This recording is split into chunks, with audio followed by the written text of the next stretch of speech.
Did you guys see the post that Jen Looper shared on Facebook? She was saying that there's a Commodore 64 programming course out there. You can sign up and take it, and it's yeah. But I thought that was pretty cool because it actually is going to take you through some of the the concepts of programming Commodore 64 for games, and I thought what did you write that in? I did basic programming Yeah. on Commodore back in the 80s, but what would you have written in to compile something? I from all the screenshots, I think it's all in basic. Wow. It's all going to be basic. Yeah. Now I don't know, if it'll be compiled into anything. I mean, I don't know. I think it's just the love of the concepts and the technology, and you're using an emulator, so you don't have to actually have the physical hardware. But yeah, I was amazed at some of the stuff that they showed that you'll be building as part of the course. So I'll put a link in the show notes to it. But I thought it was fun. I thought it was kind of cool. I've always been a big fan of Commodore 64. Hands on a working Commodore 64 at this point. Yeah. Yeah, well, you can get them, but it's like getting a hold of a vintage, vintage Mac. But Charles, you'll know what I say when I say comma 8, comma 1 is like in my DNA at this point. Right. Yeah, that and the VIC-20. There was a guy down the street from me had a VIC-20, and then at one point, I was fortunate enough to spend some time with the Commodore 64, so I loved it, just loved it. So anyway, and of course the TRS-80 was always the the coveted, never seen but always coveted device. All right, well, hey, that's good. Nobody else got any announcements? Anybody? Hey, thanks for joining us, Sergey. See you there you are. Okay, well, let's go ahead and get into today's topic. Ed, I know you've got a lot of stuff to cover, and I don't want to take up too much time. Okay, I'm getting the screen up there. Can you see my screen? Yeah, what are we going to talk about first? What do you want to do first? All right, well, we got 3 different things we can talk about. So what I'd like to do is talk about coalescing first, and then really quick just give a demo of the timer dial, my answer to the question that was posited, and then go into library extensions, because I think that one will overlap. Okay, are you going to tell us what touch coalescing is? It's a fancy word for not doing too much work in any one frame. That's what it is. Okay. Coalescing literally is to take data. I can't even give you a good literal definition. I know what collating is. Like a copier collates, documents together. Is that similar? No. Yeah, it's got the same root word. No. No. All right. So, we lost Charles. He's not interested anymore. I'm here. Okay. So, what was that? Oh, sorry. My phone rang. Okay, good. So in a nutshell, the problem is that people will write a touch listener for their games, and then they'll do some kind of heavy-duty calculation in the touch listener, not realizing that when a person touches an object and drags their finger, that they may get multiple move events in one frame. So every time a move event is captured, it gets processed, executes some code.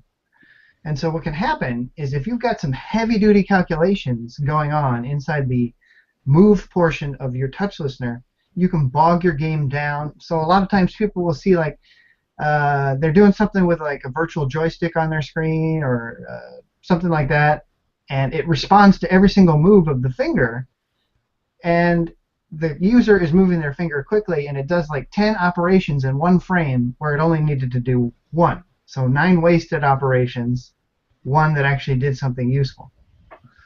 So touch coalescing is just a fancy way of saying, let's take this wasteful extra work that's getting done in the move portion of the event and limit it to once per frame so that you achieve what you're trying to achieve, but you're not wasting work cycles doing it. So to demonstrate this, I've made an application. I should have mentioned early on, when we get done with the show, I'm going to commit this stuff to the Git, just like always, and I will send a link to Charles, and there will be links in the show notes for you to download the samples for this project, or for these projects. So in this case, what I've done is, can you see my screen okay? Yes. All right, let me see if I can make this a little bigger, actually. I wish I had one of these that fit my screen perfectly, but...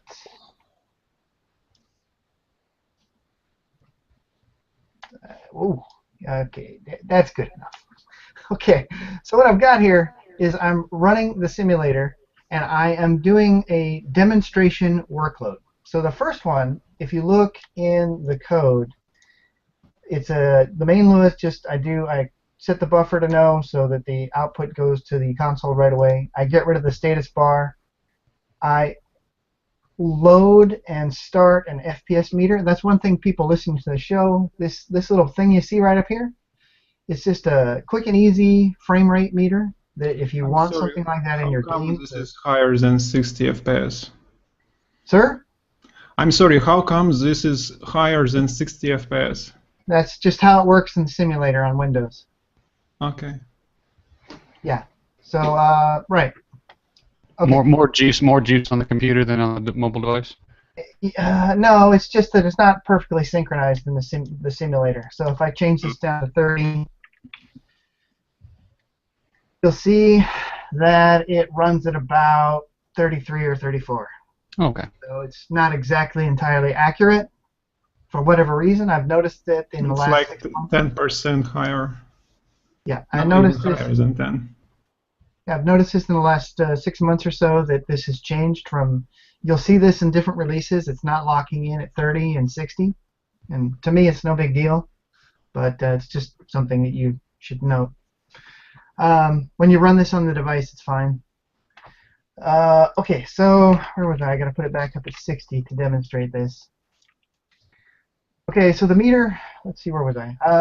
I load up the meter. You can extract this and use it in your own apps if you just want a rudimentary frame rate meter. What it does is when you load, it initializes for 2 or 3 seconds. It starts to gather data, and then it gives a running average over, I think, 2 or 3 seconds what the frame rate was. Because if you look at the frame rate from frame to frame, the number will be flipping all over the place. It won't be very useful. So I give you an average frame rate over the last 2 or 3 seconds. So you can see gradual changes in your frame rate, not immediate changes.